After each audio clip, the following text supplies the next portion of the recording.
Who is burnout impacting the most in your organization? That is what we are talking about in today's short video. I am Kelly Swingler, the burnoutologist, and I am on a mission to banish burnout in a changing world of work. I first experienced burnout in 2013. My first burnout made me seriously ill. 2 years later, I experienced burnout number 2, and this one almost killed me. But I wasn't really working on anything to do with burnout. I had left corporate. I was running a really successful people and change consultancy. I was working with organizations and leaders all over the world, just doing what I love doing, right? Which was burning the handbook, changing the world of work, doing things differently, supporting leaders and HR teams in really, really creating amazing places to work.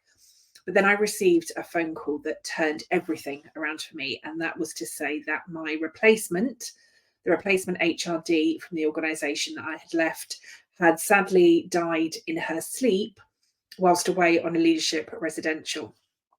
And it was that really caused me to focus on banishing burnout. I understood everything that I possibly could about stress and burnout, and I have been working with it, studying it, researching it, all sorts of stuff now for over a decade. And I'm also starting my PhD in it in September. So much more to come on this. But I wanted to share with you today in this video just some results from a recent poll that I did. So I'm not talking, this isn't an in-depth research project. I'm not talking, about anything particularly in depth, but I do want to give you an insight into a recent poll that I did on LinkedIn. And the poll was basically, who is burnout impacting most in your organization? This is kind of what I'm talking about here. I keep seeing lots and lots of statistics reports out there to say that burnout is beginning to impact a lot more leaders. I also see some conversations with people that are saying that burnout is impacting everybody. It's impacting our people more than anything.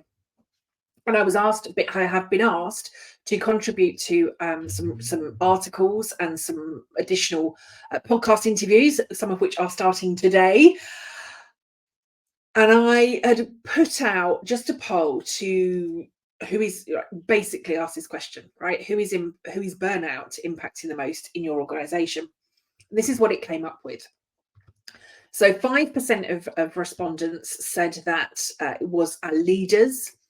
15% said it's impacting our managers more than anything, and 65% of respondents said it's impacting our people. And I want you to just kind of look, I suppose, at how those angles are taking place. And I want to very briefly just talk to you about a leader, a sales director that worked in the organisation, one of the organisations that I worked at when I was an HR director.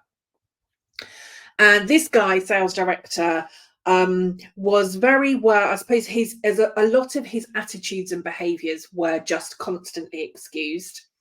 If any of you have ever done kind of disc profiling, bell bins, those sorts of things, he was a high D. And lots of people used to just excuse his behaviour because, well, just a high D, right? It's just the way he is. It's just the way he goes. Like, but basically don't worry about it, right? Because as a sales director, he was generating a lot of sales. His team were generating a lot of sales. And whilst his style may have been very high D, and he had a lot of turnover within his team, he was constantly having grievances put against him. The leaders within the organization would just kind of shrug it off, right? Because he was making the organization lots of money. And he was just this high D, so don't worry about it. But I was talking to some of his team members at one point, and they said something that really shocked me, which was about his football team. And they would say everybody within the team knew to watch the score, at least, of his football team. Like every weekend, if they were playing midweek games, that they were kind of constantly fixed on what the scores would be. Because what they said they'd realised was on the days that his team lost, Nobody wanted to be near him. They knew that he would come in like a bear with a sore head. They knew that he wouldn't be very nice. They knew that he would literally come in shouting, swearing, not very happy at everybody. But if his team won, then he would come in, he might be, I don't know, coming in with like arms full of chocolate or sweets or cakes or something, really, really kind of upbeat and wanting to motivate the team. But the team were constantly, what's the score of his team? Are his team playing today? They were constantly on this kind of red alert phase. And you might be thinking, what on earth has this got to do with burnout? But I want to kind of show you this pattern here that we've got on the screen. The number one cause of burnout still remains toxic workplaces. The number one cause of burnout still remains toxic workplaces.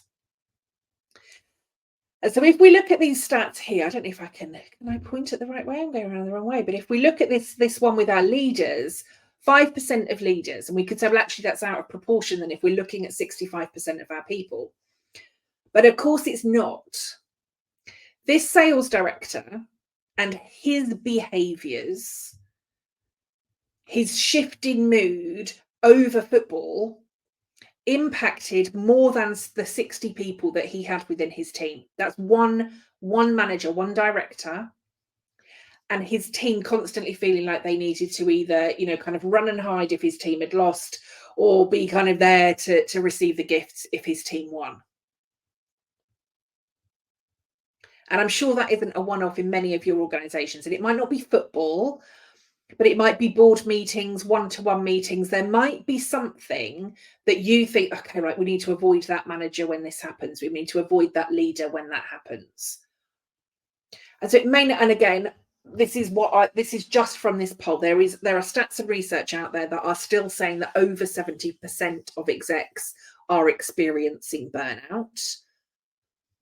But of course, 70% of execs is a lesser number than 70% of our wider workforces.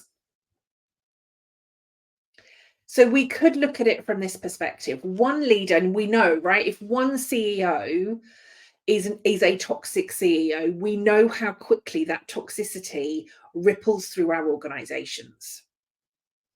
So when we see statistics that say that 5% of leaders are experiencing in our organizations who burnout is impacting most, it's 5% of our leaders, it could be really easy for us to say, well, 5% is actually quite a small number. So we don't really need to be focusing on our leaders when it comes to burnout prevention, burnout support, potentially coaching or mentoring or development or therapy or whatever it is it might be to help this 5% of leaders. But 5% of leaders can have a huge knock-on effect within our organizations. So if we then look at the second number here, so 5% of leaders and then 15% of managers. Again, let's look at the numbers, right? If we kind of imagine it as a pyramid, we'll have less leaders than we will managers, right? We kind of, so a pyramid. We have one CEO right at the top, and then these numbers start to filter through, don't they? So 5% of leaders being at burnout could very easily then be contributing to the burnout of 15% of our managers. And that combined 20% of burnout with our leaders and our managers could very, very easily be contributing to 65% of our people then experiencing burnout. And if burnout still remains the number one, if toxicity rather still remains the number one cause of burnout, then again, these stats really aren't that surprising because things start to filter through. I am still hearing, though, that burnout doesn't exist, that we don't need to focus on burnout, that burnout isn't impacting people. And I want to tell you that it is. This was one poll. And literally, there've just been a few hundred people. Sorry, my dog has broken in. There could be literally just a few hundred people that answered this one. Some of the other studies, the research, the conversations that I've had very often are in, kind of literally hundreds and sometimes into the thousands in terms of the reports that come through.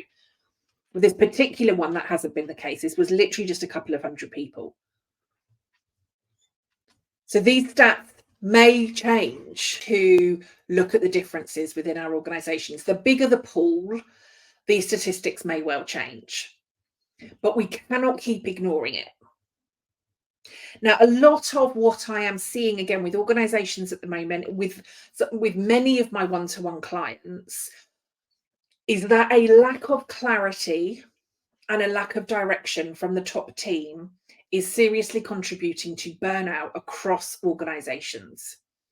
And again, I'll give you a couple of examples here. There are a number of them, but I'll talk specifically about one HR director that I'm working with at the moment. She worked in an organisation, still works in an organisation that pre-pandemic was a very empowering, engaging, collaborative organisation. During 2020, because of the nature of their organisation, a lot of leaders, the entire organisation actually, went into very much kind of command and control. We could probably say that 99% of businesses did exactly the same, right? We were all waiting for that direction from people. So they went into command and control. Since post-pandemic, with where we are now, they haven't been able to shift back to the collaborative, engaging, empowering organisation that they have been before. The top team, the execs within this organisation are exhausted. They've got in their heads that they don't really know what's happening. What if this happens again? What if this happens again? And I'm going to break it to everybody here. None of us knew what was going on pre-pandemic anyway. We just thought we did, right? We thought we could see into the future, but none of us actually knew what was going to happen from 1 week to the next, 1 month to the next. But we've stayed in this red alert, looking for the next crisis, looking for the next emergency to go into. And we feel, lots of leaders then feel, that they need to have all of the answers, but it's causing stumbling blocks. What we need to happen is leaders need to stop and pause and take a collective breath. And that may feel uncomfortable. But what's happening, if we think about it from a neuroscience perspective, the longer you are in red alert mode, the longer you are in high stress mode, the less likely you are to be able to be creative and innovative as leaders. I'll do a next video about how why burnout impacts our creativity and decision making. But we have to take a collective breath, because whilst you as leaders are not being strategic, whilst you're not making decisions, whilst you're not being creative and innovative, whilst you're stalling and you're still in high stress mode, high panic mode, your people are looking for direction and clarity. And that lack of direction from the stressed out senior leadership team is filtering through your organization. And your people feel directionless. They don't feel that they're being seen or heard. You're not leading them. You're not empowering them, because you have stayed in high stress mode. And that's what one HRD in particular is seeing. Now, this particular HRD had to have a period of time off work with burnout. A number of her colleagues at the level that she's at are also now starting to go off with long-term absence as a result of work-related stress and or burnout. They want clarity from their organisation. There's 2 execs that I'm working with in a global charity at the moment. The CEO and the board, again, are not allowing decisions to be made. In fact, they're causing a lot of blocks to decision making. You can tell, I'm being told by these 2 execs that I'm coaching in this particular organisation, that the CEO and the board are just like, everything is an emergency. Everything needs to happen today. Everything needs to get done. Everything is a priority. And as a result, nothing is getting done. Things are being thrown at people last minute all of the time. There's no follow through. There's no direction. There's no clarity. There's no ease of communication. Communication is very, very sporadic across different people at different levels of the organisation.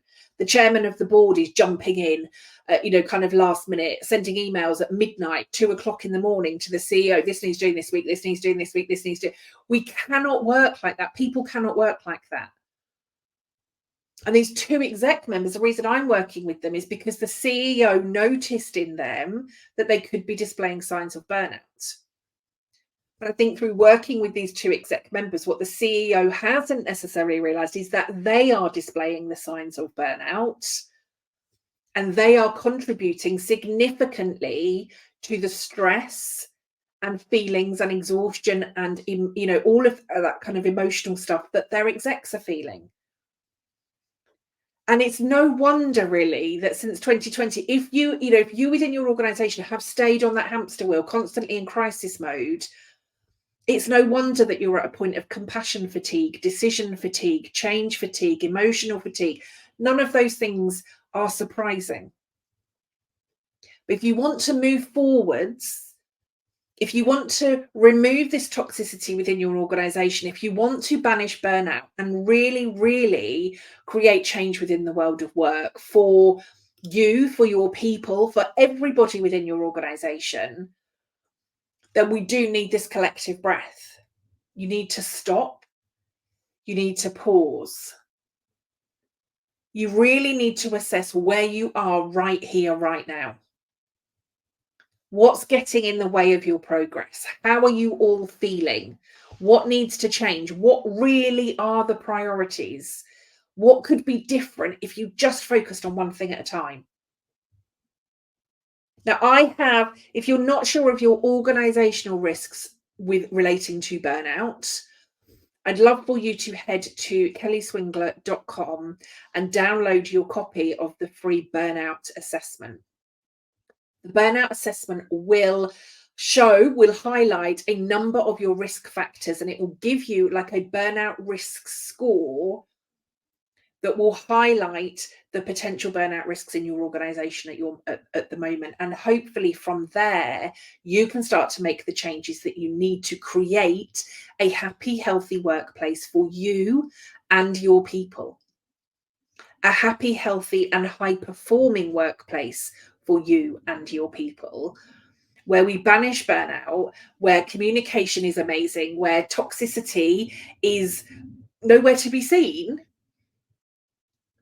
and where you all enjoy wanting to be at work, wanting to contribute. You can move forward with clarity and direction, clear communication, and just be part of an organization that makes people want to be there. An organization that people get excited about again, a collaborative, engaging, high-performing organization. So head to kellyswingler.com, download your copy of the burnout assessment. Look at the levels of burnout in your organization at specific tiers and start to take the steps to eliminate burnout for you and your people. I'll leave it there for now. If you have comments or questions, do pop them below and I will come back and answer them for you. And in my next video, I will be talking to you about why burnout can impact your clarity, communication, decision-making, and judgment. I'll see you in the next video. Take care for now.